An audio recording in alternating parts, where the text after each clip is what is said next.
Bonjour et bienvenue à ce 3e épisode du balado Femmes de terre, Femmes de tête. Je suis Catherine Rousseau. Et je suis Sandrine Demers. Et nous serons vos animatrices. Femmes de terre, Femmes de tête est présenté par les agricultrices du Québec, le réseau de référence pour le succès des agricultrices et d'une agriculture durable.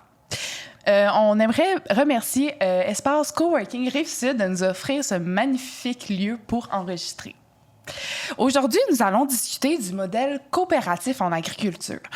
Entre autres, on va tenter de comprendre qu'est-ce qu'une coopérative et les avantages et inconvénients de ce type de modèle. Pour nous accompagner dans le sujet, on reçoit Véronique Bouchard, directrice générale de la ferme aux Petits Oignons coopérative de solidarité, ainsi que Émilie Viaud-Drouin, directrice générale de la coopérative pour l'agriculture de proximité écologique, autrement dit CAPE. Bonjour, mesdames. Merci beaucoup de nous accompagner aujourd'hui.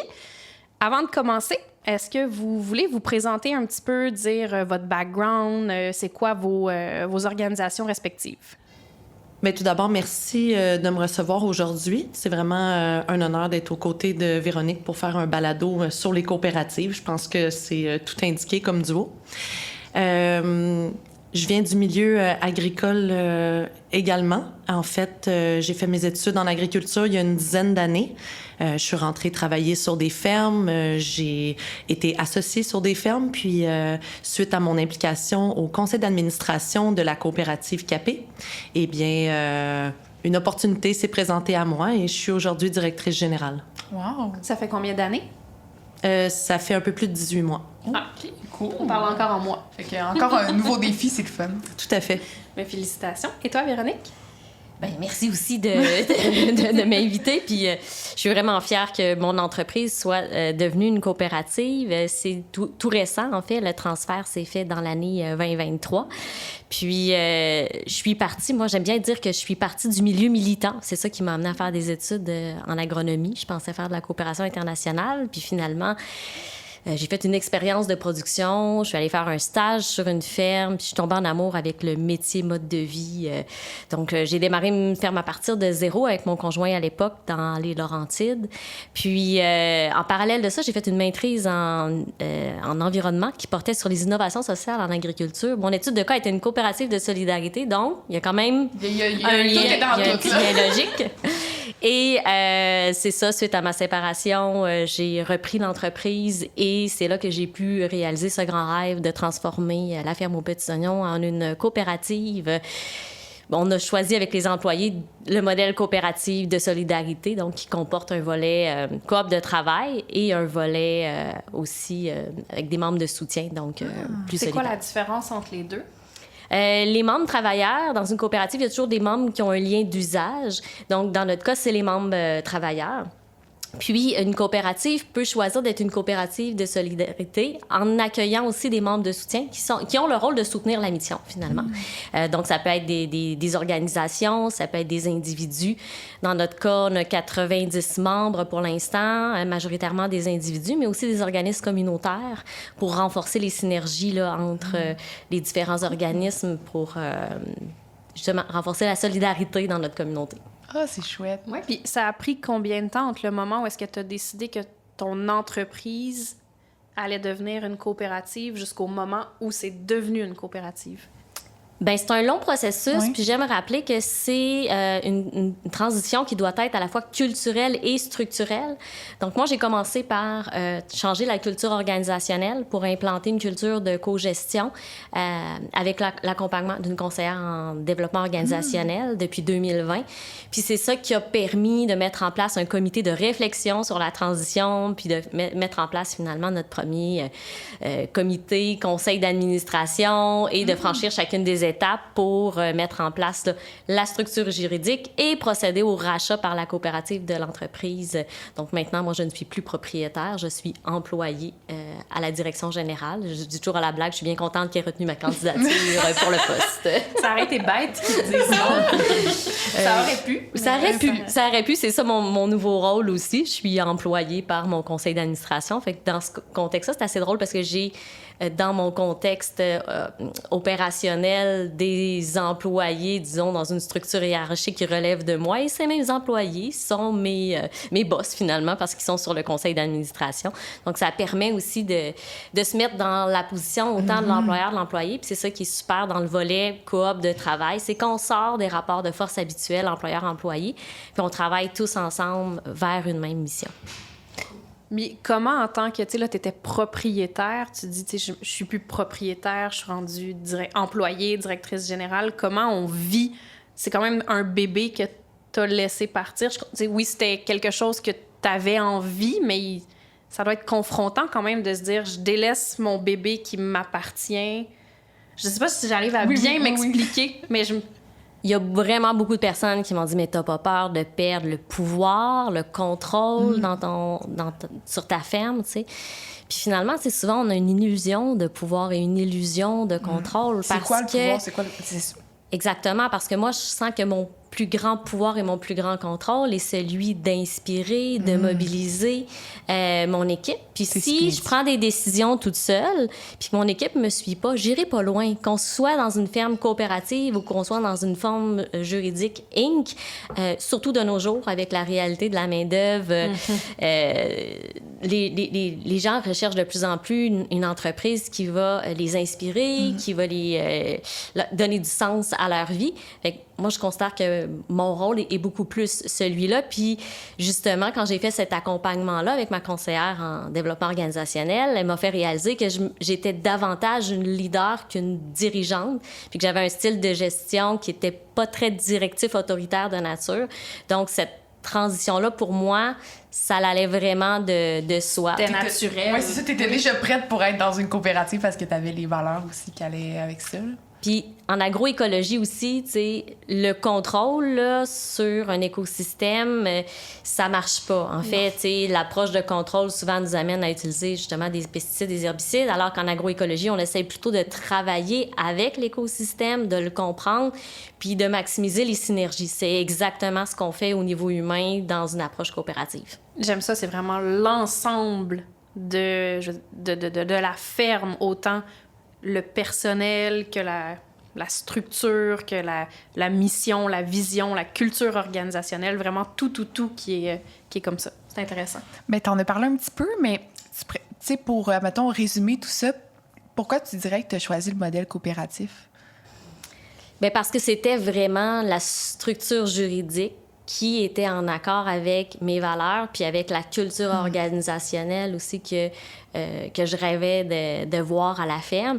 Puis comme je dis, c'est cette culture-là aussi, je trouve qu'elle est adaptée à l'agroécologie. Donc, il y a une cohérence dans l'approche d'agriculture et la façon dont on travaille dans le champ et la façon dont on travaille l'écosystème humain aussi qui prend soin de cet écosystème-là aussi. Puis c'est beaucoup, tu sais, je parle tout le temps de confiance, transparence et humilité. Puis je pense que pour faire de l'agroécologie, ça demande beaucoup d'humilité, de reconnaître que la nature est extrêmement belle et complexe, puis qu'on est dépendant du climat. Donc, de se positionner, tu sais, dans une posture d'humilité, ça aide à travailler en synergie, autant avec les humains aussi, de reconnaître qu'on a des forces différentes, de travailler en complémentarité plutôt que d'essayer d'être en compétition, puis de se penser meilleur que notre collègue. On trouve comment on peut maximiser les forces des uns et des autres pour aller plus loin, tout le monde ensemble. Maximiser les forces, c'est bon, ça. Puis, qu'est-ce que vous diriez, ça serait quoi les avantages d'un modèle coopératif en agriculture? Bien, tu sais, il y a différentes formes de coopératives. Il y a une forme juridique pour une entreprise, c'est que ça peut être une coopérative de travailleurs, une coopérative de solidarité. Puis il peut y avoir des modèles mixtes où il y aurait des travailleurs et des consommateurs dans un même modèle. Puis dans le cas de l'AKP, dont notre ferme est membre aussi, là, on est un regroupement d'entreprises. Donc, mais je pense que dans les deux, il y a quand même cette idée-là de, au lieu de travailler en compétition, les entreprises les unes avec les autres ou les employés les uns avec les autres, on travaille en synergie pour le bien-être collectif. Puis, tu sais, j'aime toujours dire que c'est un changement de paradigme entre le fameux « What's in it for me » penser en what's in it for us, qui forcément, ce qui est bon pour le collectif va finir par être bon pour nous. Mais il faut y croire pour fonctionner dans un modèle comme ça. Mais oui, exactement. Puis la différence, disons, c'est que moi, je représente justement un collectif d'entrepreneurs, d'entreprises. Qu'il y en a qui sont des coopératives, d'autres qui sont des entreprises. Je pense que l'avantage ultime de ça, c'est vraiment justement la vision collective de qu'est-ce qu'on peut développer ensemble qui va servir au plus grand nombre. Puis, à l'inverse, est-ce qu'il y a des inconvénients à un modèle coopératif? C'est certain que ce que je trouve qui est le plus grand défi du modèle coopératif, c'est qu'il n'y a pas beaucoup d'exemples.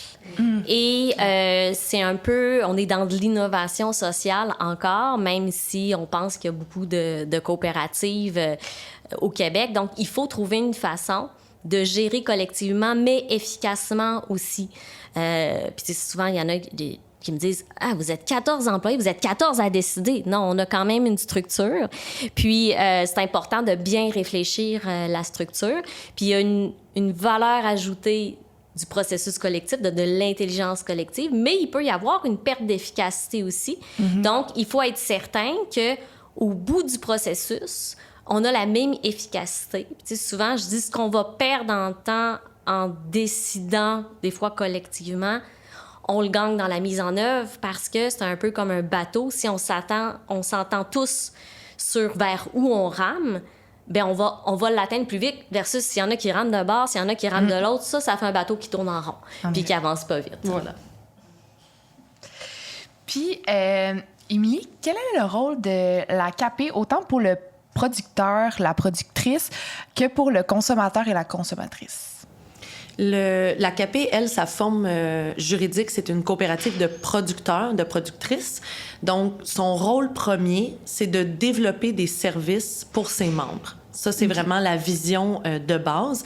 Une autre, je vais dire, mission qui est très, très proche du cœur de tous, c'est la représentation politique. Ça, c'est une autre grosse partie de nos mandats. Dans le fond, là, c'est d'être capable de se positionner dans l'environnement politique, social dans lequel on évolue parce que la coop représente un type d'agriculture qui est moins représenté dans d'autres instances. Puis les membres ont senti ce besoin-là il y a déjà 10 ans et c'est encore complètement d'actualité. Je dirais que pour ce qui est des consommateurs et des consommatrices, ben eux, c'est un peu un gage... c'est une certification en soi, tu sais, lorsqu'on vient vers les projets de la CAP ou des fermiers et fermières de famille, qui est le plus grand projet de la coopérative. Projet, d'ailleurs, pour les saluer, qui a été repris d'Équiterre il y a environ 3 ans. Oui. Donc, c'est comme une garantie de qualité, une garantie, un saut de crédibilité. Oui, voilà, exactement. Puis que tu sais que tu vas faire affaire avec des producteurs qui font de l'agriculture de proximité. Et pour ce qui est des fermiers et fermières de famille, ben on ajoute l'aspect certification biologique, qui pour nous est aussi un gage de qualité. Donc, voilà. Puis comment fonctionne le modèle de gestion d'une coopérative? Là, on l'a expliqué un petit peu tantôt, mais on peut peut-être rentrer un petit peu plus dans le concret. Moi, j'ai aimé, tu as dit juste avant que, oui, vous êtes 14 employés, mais vous n'avez pas nécessairement le même niveau décisionnel. Comment est-ce que ça s'orchestre tout ça, par exemple, chez toi? Bien, chez moi, j'avais déjà la chance d'avoir, une structure organisationnelle quand même, bien définie, avec une culture organisationnelle de co-gestion. Donc, nous autres, on a des coordonnateurs qui ont un département là, sur leur aile, puis on travaille beaucoup en binôme chez nous. Donc, on a coordonnateur, assistant coordonnateur, pour être certain qu'on peut prendre des vacances, qu'on a quelqu'un qui nous remplace, puis aussi en cas de maladie, de congé de maternité, de congé de paternité, qui puisse avoir un relais, donc aussi pour un aspect de résilience. Donc, on avait déjà cette structure-là, avec des postes responsables, spécialisés et tout, et une échelle salariale et un fonctionnement aussi avec un comité de coordination. Puis en fait, c'est à chaque coopérative de décider, justement, le juste équilibre dans, comme je disais, l'efficacité, puis la valeur ajoutée aussi de la gestion collective puis de l'intelligence collective. Puis, tu sais, à ça, c'est rajouter là, un conseil d'administration. Chez nous, on a 4 membres travailleurs sur le conseil d'administration, donc 4 représentants des membres travailleurs, et on a un représentant des membres de soutien. Donc, on a un CA de 5 personnes. Puis, ben, comme Émilie, tu sais, en tant que directrice générale, on assiste au conseil d'administration, mais la direction générale ne fait pas partie du conseil d'administration. Ouais. Mais dans mon cas, ce qui est particulier, c'est que j'ai un lien d'usage. Je suis membre travailleuse et je suis directrice générale, puis il y a des membres travailleurs au CA. Puis c'est là que c'est assez spécial parce qu'on a le même statut de membre, mais on peut occuper différents rôles dans l'organisation. Fait que tout le monde a le même statut de membre. Après ça, ça dépend de ton rôle dans l'organisation au niveau plus hiérarchique, là, si je peux mettre en gros guillemets hiérarchique. Hiérarchique et, on va dire, aussi démocratique dans ce cas-ci, parce que les membres élisent les membres du conseil d'administration, et entre membres du conseil d'administration, il y a aussi une élection sur les postes d'officiers, donc président, vice-président, secrétaire, trésorier, trésorière. Il y a du fonctionnement démocratique aussi dans tout ça qui est très beau dans le modèle. Fait que, dans le fond, une coopérative, ça peut avoir un différent modèle de gestion, mais qui a quand même quelque chose de commun, c'est les conseils d'administration, entre autres. Est-ce qu'il y a d'autres choses qui se ressemblent de coopérative en coopérative qui fait que c'est unique au modèle? Bien, je pense que tu nommais les comités. Ça, j'ai l'impression que c'est quelque chose qui revient parce que qui de mieux placé que les gens sur le terrain qui sont dans les opérations ou qui font, en fait, usage des services pour justement donner plus que leur impression, là, mais donner leurs recommandations parce que pour la prise de décision. Toi aussi, j'imagine qu'à la CAP, vous avez un conseil d'administration Absolument. qui est établi aussi. Absolument. On fonctionne avec un conseil d'administration, comme Véronique l'a expliqué, où est-ce que tu as des officiers, donc présidence, vice-présidence, etc. Et la direction générale est tenue d'assister au conseil. Et ensuite de ça, nous, à l'intérieur de la CAP, on a plusieurs comités, des comités de... je vais dire, plus officiels, comme des comités finances, RH, direction, pour des orientations. Puis ensuite, on a des comités que je vais dire plus de travail ou de consultation qui vont représenter chacun des projets qu'on porte et qui permet aussi aux membres de s'impliquer et de faire valoir leur point de vue puis leurs idées par rapport au projet. Et on est encore une très jeune coopérative, même si la CAP a 10 ans. Ça fait seulement 3 ans qu'il y a une direction générale. Et ça a toujours été par et pour les membres. Et depuis le début, ben, c'était littéral, dans le sens que c'était les membres qui géraient la coop de façon bénévole. Depuis quelques années, comme je disais, ben, la coop s'est dotée d'une équipe de travail. Fait que la question de gouvernance revient toujours, finalement. Bien, sur la gouvernance, peut-être qu'on pourrait rajouter aussi, tu sais, quand même d'aspects importants qui sont les assemblées générales annuelles et le rapport annuel, qui sont aussi une reddition de comptes à l'ensemble des membres. Des membres. Puis dans le fond, tu sais, il peut y avoir des grandes orientations qui sont données par les membres en assemblée. Et après ça, le CA a le rôle de s'assurer de la mise en œuvre des grandes orientations avec la direction générale. Puis c'est le CA qui embauche la direction générale. Fait que, c'est une structure qu'on retrouve aussi dans les organismes à but non lucratif. Cet aspect-là de rapport annuel, d'assemblée générale. C'est le cas aux agricultrices du Québec. Voilà. Mais sinon, je sais pas, Émilie, tu pensais à autre chose qui sont des aspects spécifiques? J'adore que tu t'apportes justement l'AGA qui est, selon moi, le lieu ultime de faire valoir ce qu'on a envie de voir dans notre coop. Parce que nous, par exemple, on s'est doté d'une planification stratégique, mais une planification stratégique, on en parle pendant 12 à 18 mois, puis après ça, c'est un feu roulant pendant 5 ans. Mais à chaque année, avec justement le dépôt du rapport annuel et l'assemblée des membres, bien, c'est une autre occasion pour faire valoir nos idées. Puis j'irais même jusqu'à dire, pour m'assurer que sur toutes les plateformes, j'encourage les membres à s'impliquer, que les comités et le conseil d'administration sont aussi des lieux, justement, où est-ce que c'est souvent plus que de la réflexion, là. On est capable, dans ces lieux-là, de traduire, par exemple, des objectifs d'une planification stratégique en actions concrètes qui, eux, vont être un véritable coffre à outils pour l'équipe de travail qui, elle, doit trouver les tâches pour accomplir justement ces mandats-là. Justement, tu dis, tu sais, ça fait 10 ans que ça existe, mais ça fait 3 ans qu'il y a une direction générale. Est-ce qu'il y a d'autres employés maintenant qui travaillent pour l'AKP, je veux dire des salariés, là, pas des membres de la coopérative? Oui, tout à fait. Ça change un peu durant l'année parce qu'on a plusieurs postes saisonniers avec les marchés, les entrepôts pour les paniers de légumes bio, etc. Au plus fort, à ce jour, on va être 28 employés à la coopérative. Dans l'équipe de travail permanente, on est une quinzaine. Quand même, en 3 ans, en étant partie En fait, depuis la 2e année... lors, justement, des saisons hautes, on retrouve jusqu'à environ 12 employés à l'AKP parce que, justement, comme je disais, on embauche dans les marchés publics. Là, on est déjà à 4 employés de plus, etc. Mais ça l'a... Il y avait déjà des employés internes, mais il n'y avait juste pas de direction générale. Donc. Exactement. Puis en même temps, je trouve que c'est important aussi, autant dans ce genre d'organisation-là, parce que les producteurs et productrices sont occupés. Là, c'est pas qu'ils veulent pas s'impliquer, mais c'est qu'ils sont vraiment impliqués déjà à leur ferme et tout, que ça fait beaucoup à gérer. Bien Des sûr. fois que ça permet un peu de pallier. Il y a une saisonnalité aussi, tu sais, comme je vois autant dans l'AKP dans laquelle je suis impliquée que, tu sais, dans notre ferme, tu sais, les CA, les lacs à l'épaule, les événements de planif stratégique, tu sais, ça se fait durant l'hiver, puis alors que tout le monde pense qu'on est dans le sud, puis qu'on fait rien absolument.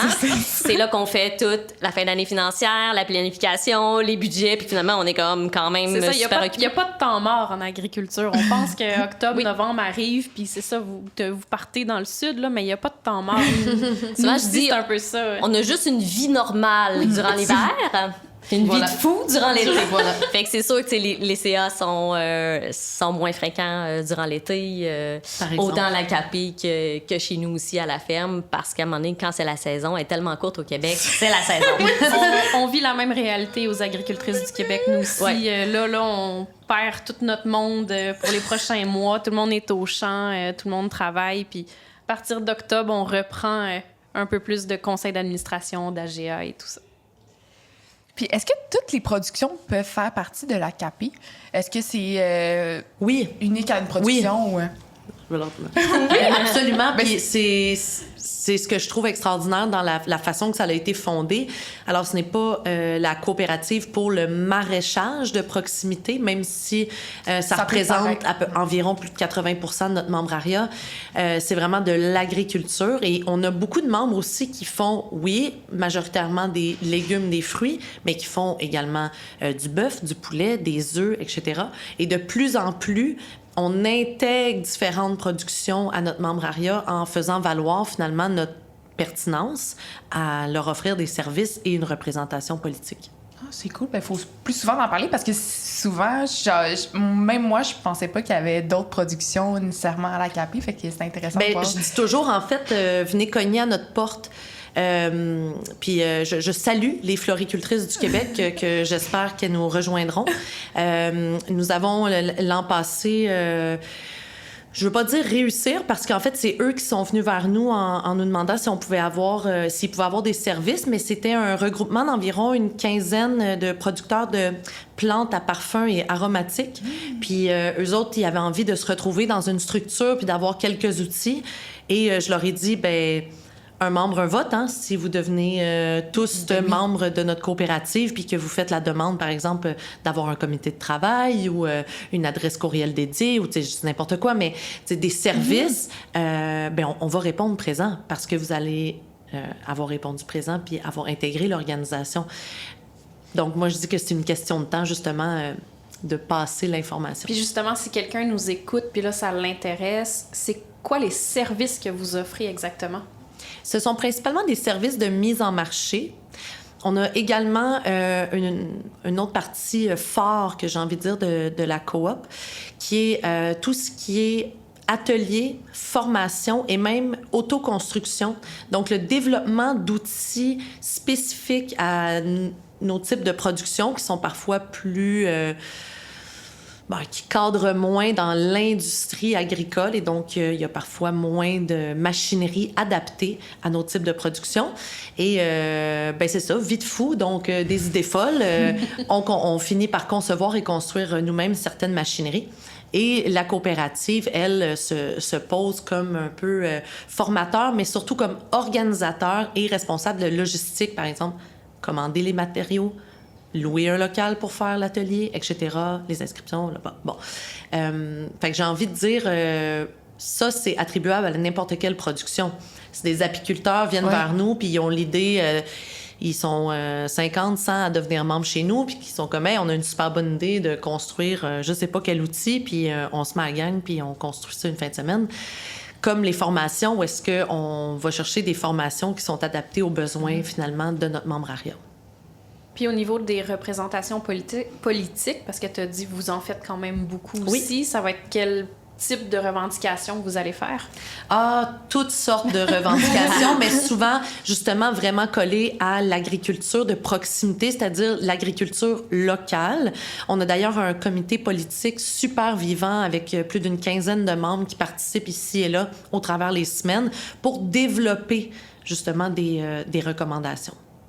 Au Québec, la mise en marché collective est vraiment extrêmement bien structurée, tu sais, puis l'UPA porte extrêmement bien cette voie-là avec les fédérations spécialisées. Puis quand on a fondé la CAP, on se disait, tu sais, tout ce qui est en dehors de la mise en marché collective, c'est très difficile de faire valoir aussi les besoins spécifiques d'une mise en marché directe. Pourtant, c'est un besoin de la population aussi. Puis c'est pour ça aussi qu'on l'a appelé l'agriculture pour l'agriculture de proximité écologique. C'est pas contre les autres types d'agriculture, c'est pas contre la mise en marché collective.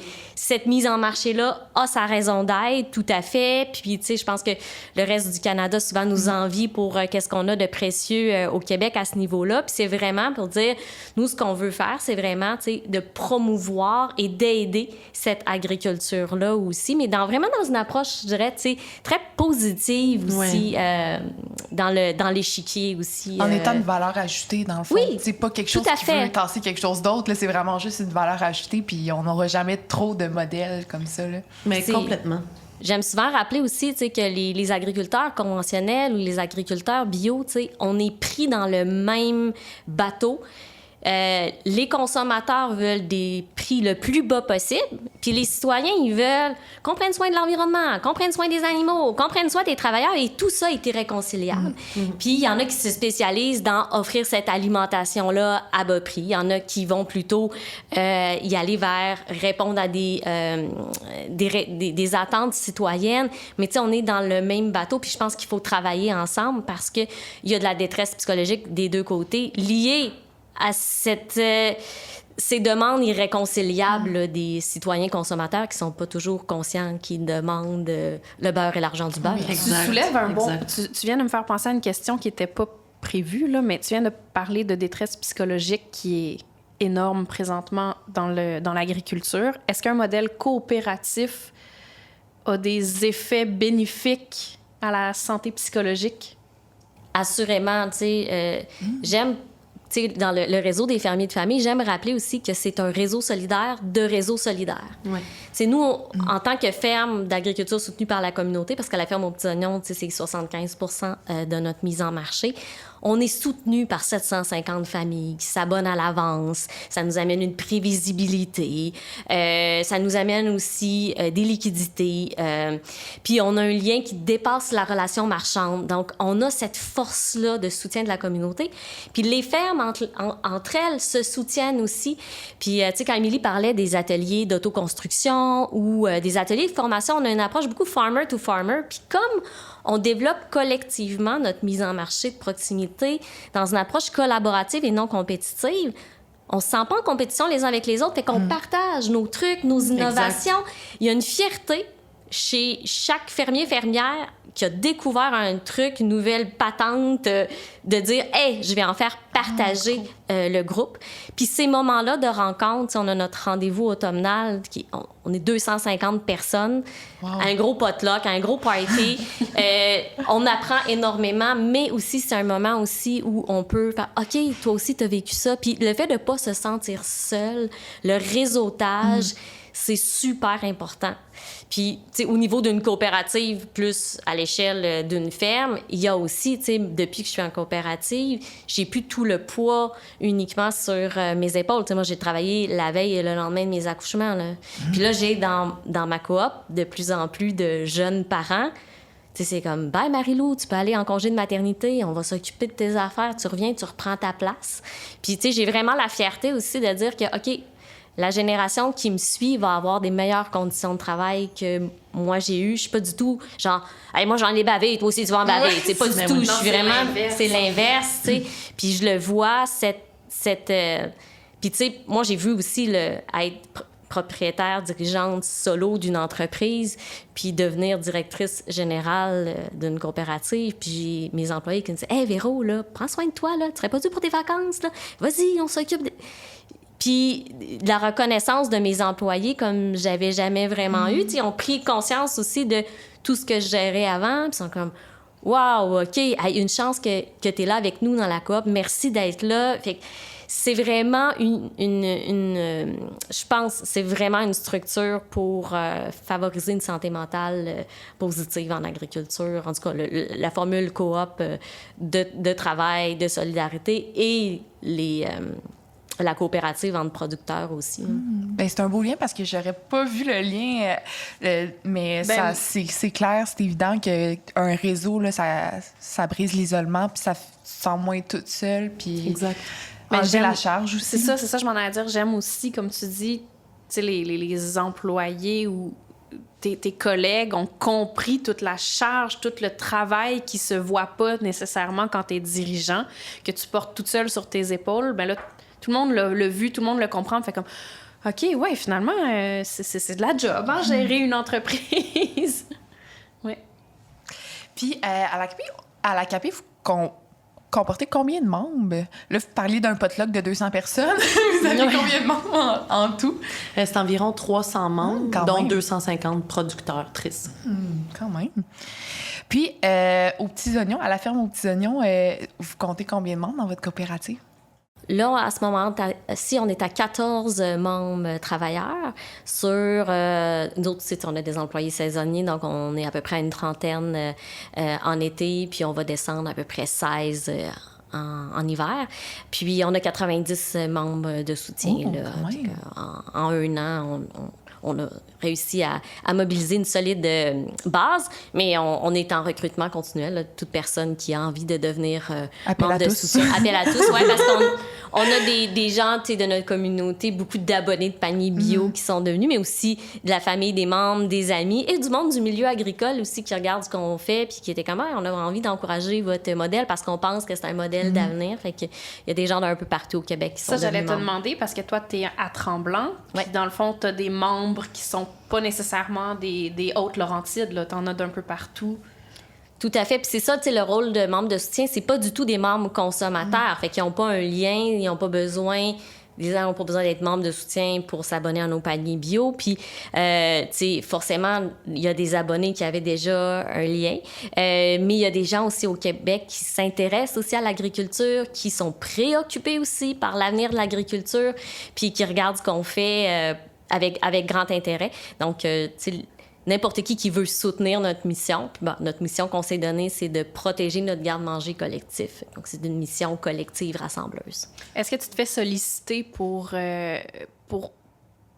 aider d'autres fermes à mettre sur pied un modèle coopératif? T'as-tu commencé à te faire solliciter? Beaucoup. Beaucoup. Genre, les demandes de conférences, de consultations fusent de toutes parts, si bien que je me suis assise avec mon CA, puis je dis là, gang, j'ai besoin de balises. Tu sais, je peux donner jusqu'à combien de temps? Est-ce que je demande une rémunération? Si oui, de combien? Fait que j'ai demandé à mon CA de baliser ces demandes-là pour aussi m'assurer que je néglige pas la ferme aussi, dans aussi ce désir-là de contribuer à aider d'autres fermes, mais sans nuire nécessairement à notre coop qui est quand même toute jeune. Là. C'est intéressant, justement, là, on parlait des spécificités d'une coopérative, c'est ça, de demander aussi, pas de devoir des comptes, mais en tant que directrice, de demander toujours l'avis de son CA aussi, c'est important là, pour, justement, là, pour être sûr de prendre des décisions, parce qu'une directrice générale dans une coopérative, est-ce que tu as un pouvoir décisionnel ou...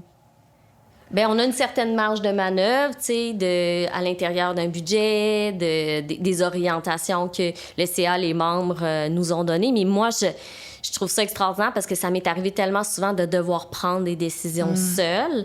Et là, tu fais au meilleur de ce que tu penses. Et puis là, ben, les gens qui n'ont pas participé au processus de décision, c'est beaucoup facile de juger.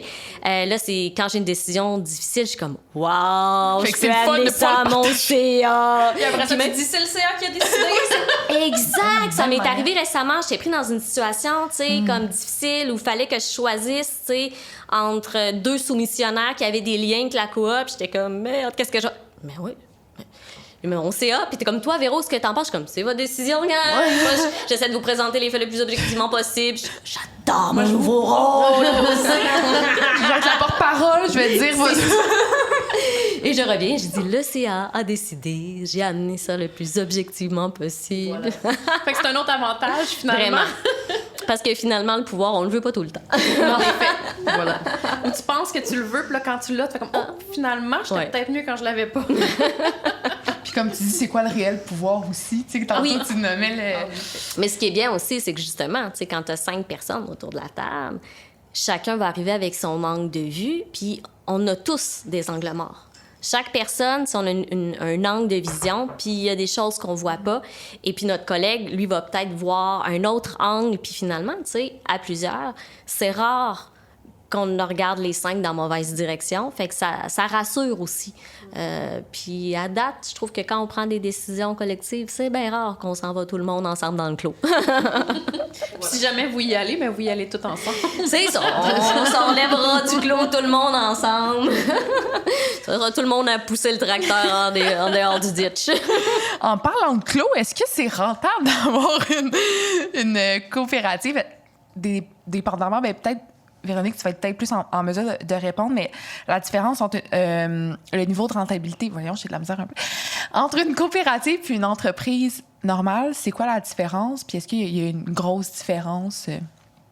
Bien, dans notre cas, qui est une continuité dans l'entreprise, on a pu voir finalement qu'il y a eu une continuité aussi. Puis, tu sais, qu'est-ce que la rentabilité? Ça, c'est la ligne profit en bas. Tu sais, il y a une année où je me rappelle, on avait fait un bon bénéfice, puis notre conseiller en gestion était comme bravo, puis j'étais comme, ouais, mais tu sais, on perd tout notre monde, t'as une année de merde, l'ambiance était à chier. Les chiffres étaient beaux, mais le reste. C'est ça. Le monde était brûlé, puis. Fait que moi, je regarde pas juste la ligne de bénéfice, puis tu sais, dans un paradigme coop aussi, c'est qu'on veut pas avoir un trop gros bénéfice, là, surtout que nous, on est à but non lucratif, c'est que le but, c'est de faire un budget équilibré, puis d'augmenter les salaires agricoles. On ne se cachera pas, là, nos salaires ne sont pas assez compétitifs par rapport aux autres secteurs. Donc, moi, puis je dis toujours à la blague, tu sais, depuis qu'on est une entreprise à but non lucratif, je dis, le jour où on va avoir des salaires décents, compétitifs, que les gens vont trouver que nos légumes sont abordables, puis qu'en plus, on va faire du bénéfice, je vais tellement rire, là, je pourrais m'éclater la rate. Mais j'aime que tu dises, c'est la rentabilité, au final... Qu'est-ce que c'est? C'est ça, c'est que c'est pas juste, comme tu dis, la ligne profit. Dans ce cas-ci, la rentabilité est beaucoup plus large de dire que, ben, tu sais, là, tout le monde est heureux, tu sais, vous êtes pas tout épuisé parce que, justement, avec le modèle que vous avez construit, ben, vous avez des gens sur qui vous épaulez. Donc, la rentabilité, au final, dans le cas du modèle coopératif ou de ton modèle, c'est plus que la petite ligne profit. Puis, tu sais, je vois quand même des valeurs ajoutées au niveau de la rentabilité du modèle coop. Il y a l'implication bénévole des membres de la communauté qui nous permet quand même de réduire certaines charges salariales qui représentent, nous, à peu près, en moyenne, 60 % quand même de nos charges totales. C'est énorme, là. Maraîchage bio, là, on désherbe à 4 pattes, on pose du filet, puis on fait notre mise en marché. Fait que, tu sais, c'est beaucoup, beaucoup, beaucoup de main-d'œuvre. Puis il y a aussi l'implication dans le capital social. Tu sais, nous, chaque membre paye une part de qualification de 1 000 $. Nos 100 quelques membres, ça représente aussi 100 000 $ d'actifs. Puis on a le levier aussi dans les coopératives de vendre des parts privilégiées, qui sont une forme de placement. Donc, au lieu de placer son argent dans des CELI ou d'autres placements où on ne sait pas vraiment ça va où, là, on sait que l'argent est placé dans des actifs très tangibles, des tracteurs, des serres. Puis bon, si on regarde les perspectives d'avenir, des actifs productifs qui servent à nourrir des gens, ça risque de pas perdre de valeur parce que ça va toujours être pertinent. Fait que c'est une façon, pour les gens de mettre leur argent là où on sait que ça va faire une différence, dans quelque chose de très tangible aussi. Puis pour la coopérative, j'aime dire que plus la coopérative va appartenir à ses membres, moins elle va appartenir aux banques. Donc, moins on va payer d'intérêts. On en parle beaucoup dans la crise actuelle. L'augmentation des taux d'intérêt étouffe plein d'entreprises agricoles. Puis quand le poids de l'endettement repose sur une personne, un couple, une famille, c'est énorme. Mais quand toute la communauté participe à l'avoir collectif, là, on a une force de levier économique quand même énorme. Ça reste, on est dans de l'innovation sociale en matière de financement, mais il y a quelque chose de vraiment intéressant là pour améliorer la rentabilité des fermes. Si les communautés s'investissent de temps et d'argent dans les fermes, je pense qu'on pourrait être ailleurs en ce moment. Puis ce que j'aime aussi, c'est que si les communautés s'investissent, elles vont davantage prendre conscience de c'est quoi l'agriculture, que ça prend du temps, faire pousser un légume, que toute l'énergie, ça va venir aussi éduquer les gens. Bien, complètement. Puis moi, le discours que tu tiens présentement, Véronique, probablement me touche beaucoup. Puis je ramène ça à la cotisation du réseau des fermiers et des fermières de famille que chaque fermier et fermière de famille demande à sa clientèle, et j'ai envie de dire, non pas à leurs clients, mais bien à leurs partenaires. Je m'explique. Lorsqu'on achète un panier de légumes bio, dans le prix du panier est affiché, n'est pas caché, mais est très fièrement affiché le prix d'une cotisation qui est versée au réseau, qui lui rend des services à l'ensemble du réseau. Puis j'ai commencé à l'exprimer de cette façon-là, de dire, au Québec, là, il y a une coop qui représente l'agriculture de proximité, puis l'agriculture bio, puis qui représente cette agriculture-là. En venant chez nous, puis en payant cette cotisation-là, vous appuyez. À chaque année, à chaque saison, à chaque fois que vous achetez le panier, vous appuyez. Vous dites, oui, nous, on croit en cette agriculture de proximité bio.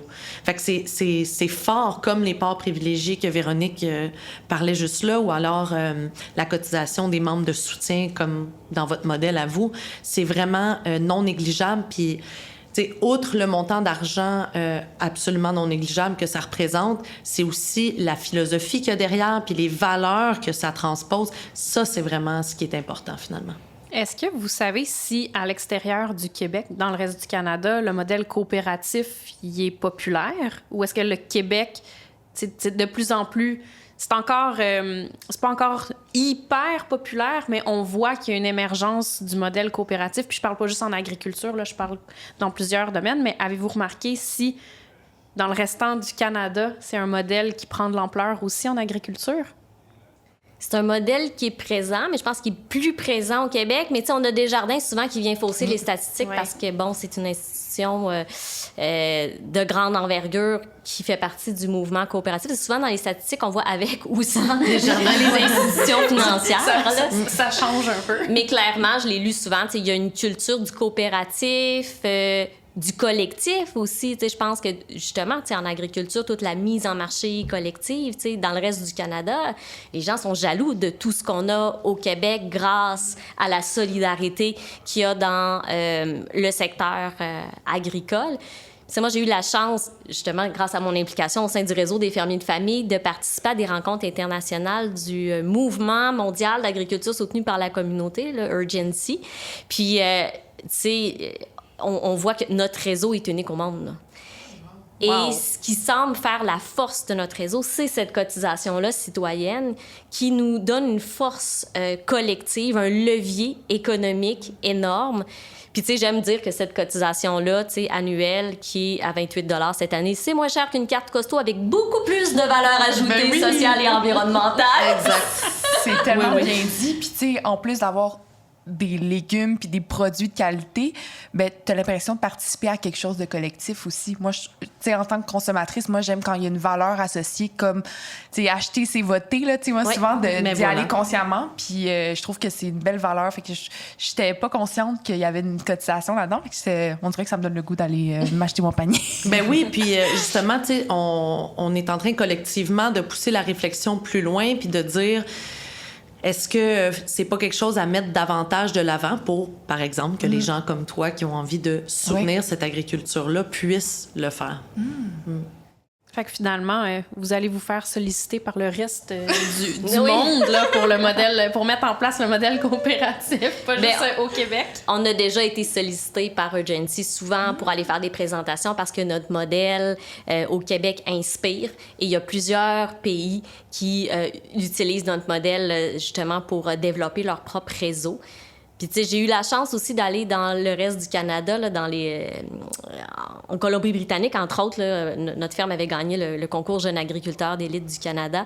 Puis, on avait été hébergés chez des producteurs maraîchers bio qui faisaient des paniers. Puis, ils disaient, on n'a pas cette culture-là chez nous de partager nos secrets, de se Ça existe rencontrer. pas, les coopératives ou? Bien, chacun fait sa petite affaire, mais on se partage pas les trucs parce que les entreprises se sentent quand même en compétition les unes avec les autres. Quelque chose qu'on sent pas dans la CAPI. Puis c'est vraiment ça qui est magique dans cette coopérative-là. C'est... puis, tu sais, on discute fort, là, dans les Ah oui, âgés, ben oui. là. Des fois, là, tu sais, ça parle... On est tous des, tu sais, agriculteurs, hein, souvent, ça a du caractère. Puis, fait que, tu sais, on a des opinions divergentes, on en discute, puis après ça, on se fait un gros câlin, puis on boit une bière autour du feu Et voilà. au rendez-vous automnal. C'est vraiment beau, ça, cet espace-là aussi où... on se respecte, puis on est capable de s'exprimer, puis de quand même cheminer collectivement. Ben, c'est comme ça qu'on fait avancer les choses, d'être pas d'accord là aussi là, fait que en discutant puis puis chacun a des idées différentes aussi à amener là. Puis, est-ce que vous pensez que c'est l'avenir de l'agriculture pour une future autonomie alimentaire, le modèle coopératif? Moi, je le vois bien. En fait, je nous souhaite que le réseau que je représente présentement, tout en gardant ses racines, prenne de l'ampleur dans la province, puis qu'on soit capable de faire assez de bruit pour, j'ai envie de dire, de faire comprendre à quel point notre modèle est résilient et qui est important pour la souveraineté alimentaire. Véronique a répété à plusieurs reprises là, depuis le début de la conversation comment cette entraide-là, elle est volontaire de la part des gens, puis on doit encore l'expliquer. Bien, voyons donc que vous montrez vos plans d'affaires. Non, mais c'est ça. Moi, je ne gagnerai pas à faire diminuer le garde-manger québécois. Nous allons collectivement gagner à être plus résilients puis à participer tout le monde ensemble à cette autonomie alimentaire. Puis d'offrir aux consommateurs le choix. Tu sais, c'était juste deux. Tu sais, c'est le fun de varier, fait que justement de pas avoir de compétition parce que c'est le fun que le consommateur ait le choix aussi. Là. C'est ça que tu veux, pas que le monde te choisisse parce que t'es la seule. T'es le seul choix. Oui, exact. Exact. On essaie de nous faire croire que la compétition va être quelque chose de bon pour le consommateur. Alors que si collectivement, on se partage tous nos trucs, si on développe notre mise en marché de façon efficace et coordonnée, bien, on va avoir des économies. Exact. Ça va nous coûter moins cher à produire nos légumes. On va pas perdre des énergies à être quatre à essayer de faire des paniers bio sur le même coin de rue. Donc, au final, si on est plus efficace, on va pouvoir aussi offrir des meilleurs prix. Donc, tout le monde est gagnant dans une approche comme ça. Puis, tu sais, je pense que l'avenir est dans, oui, le modèle coopératif, mais tu sais, aussi dans cette culture-là de solidarité. Puis, on dirait que la forme coopérative est peut-être la forme juridique qui favorise davantage les dynamiques de solidarité. Solidarité entre producteurs, mais super important en solidarité aussi avec la population. T'sais, on a les grandes chaînes de supermarchés qui ont pris le contrôle. Ils décident qu'est-ce que les producteurs vont produire, ils décident qu'est-ce que les consommateurs vont consommer. Exact. Il est temps qu'on reprenne le pouvoir sur nos systèmes alimentaires, puis qu'on s'allie aussi, puis qu'on fasse des fermes. T'sais, souvent, je dis, on a beaucoup plus que des aliments à offrir. T'sais, on a des lieux de reconnexion. Tellement. Les gens manquent de sens, de connexion aussi, et on a ça à apporter. Nous, on a des gens qui viennent faire du bénévolat à la ferme. On a des corvées festives. On essaie de multiplier les occasions pour que les gens viennent à la ferme parce que, bon, les gens font de plus en plus de télétravail, sont plus sédentaires et plus isolés. Et que nous, on peut permettre aux gens de venir bouger, se sentir utile, connecter avec les autres. Fait qu'on est des lieux aussi pour retisser des liens communautaires, solidaires.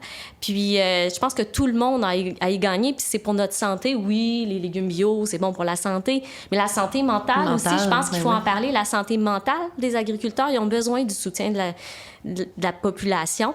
Et la population a aussi beaucoup à gagner à côtoyer les agriculteurs, à se reconnecter avec les saisons, avec la terre. Fait que je pense que le modèle coopératif offre des belles opportunités pour l'avenir aussi, pour le bien-être de tous, puis pas le bien-être des uns au détriment des autres. Voilà.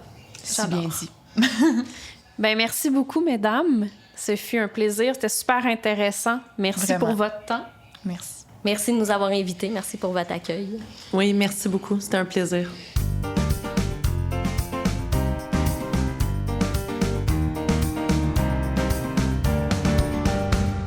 Hey, Kat, c'est déjà fini? Je sais, ça passe tellement vite. Puis je sais que je le dis à chaque fin d'épisode, mais c'est fou comment on pèse sur enregistrer. Il y a 1 heure qui file, puis j'ai l'impression que c'est 5 minutes. Oui, puis bien, c'est sûr que ça passe vraiment vite quand on a des invités super intéressantes. Toi, c'est quoi qui t'a marqué le plus dans la discussion d'aujourd'hui?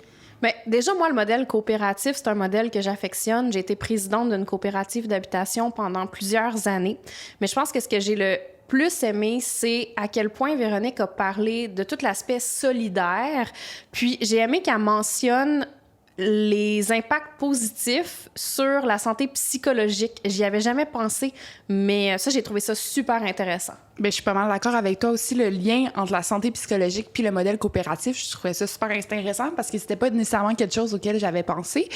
Puis aussi, bien, ça me fait penser aussi au fait que c'est toute une philosophie aussi, le modèle coopératif. Tu sais, Véronique, elle a mentionné à plusieurs reprises des nouvelles définitions du pouvoir, de la rentabilité, qu'il faut changer un peu nos définitions. Puis ça, je trouvais ça vraiment super intéressant. Puis que c'est plus qu'un simple modèle, c'est vraiment comme un mode de vie, là. Tu as tout à fait raison. Un mode de vie, une mission, une vision auquel on adhère. Tu sais, c'est plus grand que juste une structure, justement. Tu as vraiment raison. Donc, ben, nous, on se retrouve pour un prochain épisode bientôt. Oui. Puis sinon, ben, d'ici là, suivez-nous sur les réseaux sociaux. Puis n'hésitez pas à nous faire part de vos rétroactions. On est toujours contente de vous lire puis de voir aussi vos commentaires autant positifs que constructifs. Oui, vous pouvez nous écrire soit directement en dessous de la vidéo ou sur nos réseaux sociaux. Merci!